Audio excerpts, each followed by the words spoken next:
BMS academy में आपका स्वागत है।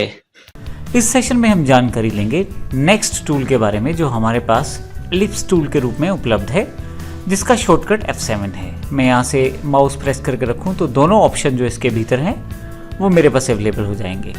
सबसे पहले मैं एलिप्स को सिलेक्ट कर लेता हूँ। सिलेक्ट करते ही आपके माउस के साथ एलिप्स का छोटा सा साइन आ जाएगा कर्सर के साथ, जो जानकारी देगा कि अब आपके पास एलिप्स टूल सिलेक्टेड है। मैं यहाँ यदि बीच में से क्लिक करके ड्रॉ करना चाहता हूँ तो किसी भी शेप में, एलिप्स शेप में या सर्कल शेप में उसे मैं डिफाइन कर सकता हूँ। मैं यहाँ क्लिक करके छोड़ देता हूँ तो मेरा एक सर्कल टाइप या एलिप्स ड्रॉ हो जाएगा।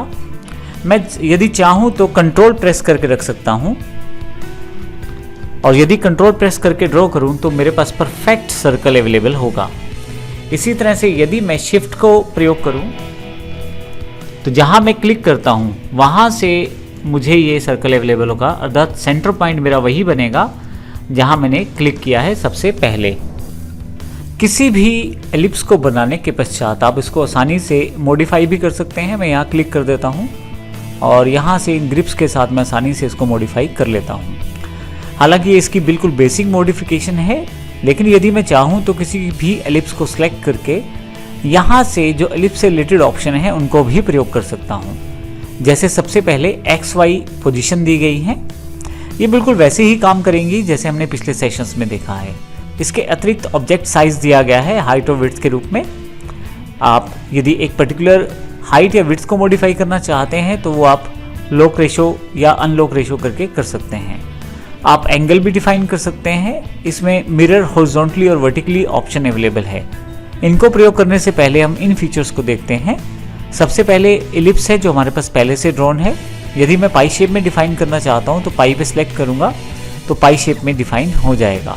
यदि मैं आर्क शेप पे डिफाइन करना चाहता हूं, क्योंकि ये अनक्लोज्ड शेप है तो यहाँ पे देखें अंदर का कलर रेड नहीं दिखाया जाएगा और यहाँ पे केवल आर्क दिखाई जाएगी, अर्थात केवल आर्क ही आपके पास रह जाएगी। मैं यहाँ पे सिलेक्ट कर लेता हूँ किसी भी टाइप को, जैसे मैंने यहाँ पे एलिप्स को सिलेक्ट किया है। यहाँ से फाइनली मैं मॉडिफाई भी कर सकता हूँ। आप देखें यहाँ से मैं ऊपर की तरफ से नंबर को रिफाइन करके चेंज करके आसानी से मॉडिफिकेशन कर सकता हूँ। इस तरह से मैं स्टार्टिंग और एंडिंग एंगल्स को भी बदल सकता हूँ, लेकिन सबसे पहले हम इसको डिस्कस करते हैं। मैं यहाँ से यदि चेंज डायरेक्शन कर दूँ तो जो एरिया आपके पास बचा रह गया, अर्थात जो अभी नहीं अवेलेबल है, जैसे मैं क्लिक करता हूँ तो आपके पास केवल वही अवेलेबल होगा। यदि मैं इसको पाई के रूप में दिखाना चाहता हूं तो वो भी दिखा सकता हूं। इसके लिए मुझे केवल पाई पे क्लिक करना है। आप देखेंगे कि पाई सिलेक्टेड हो गई है। अब मैं यहाँ पे इसको सिलेक्ट करके कंट्रोल C और कंट्रोल V कर देता हूँ। आप प्लस का प्रयोग भी कर सकते हैं। कोरल ड्रा में प्लस का प्रयोग करने से डुप्लीकेट क्रिएट हो जाता है। अब यहाँ से फिर से मैं इस चेंज डायरेक्शन को क्लिक करता हूँ। आप देखेंगे कि दो हिस्से आपके पास हैं, ये पहला शेप जो था और ये दूसरा शेप जो मैंने क्रिएट किया है।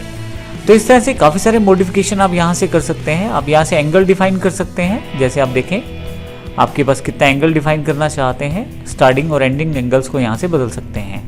मैं उसके अकॉर्डिंग बाकी चीज़ों को भी सेटअप कर सकता हूँ। फिर से सिलेक्ट कर लेता हूँ इसको मैं।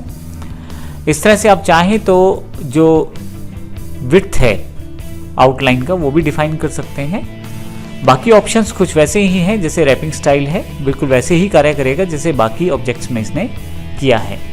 मैं अभी सिलेक्ट कर लेता हूँ इस सर्कल को, और यदि बेसिक मॉडिफिकेशन की बात करूँ और मैं यहाँ से शेप टूल को सिलेक्ट कर लूँ, आप देखेंगे कि आपके पास यहाँ पे ग्रिप दी गई है। अगर मैं इसको यूज़ करूँ तो कितनी आसानी से मैं फिर से पाई या आर्क में डिफाइन कर सकता हूँ अपनी सर्कुलर या एलिप्स शेप को।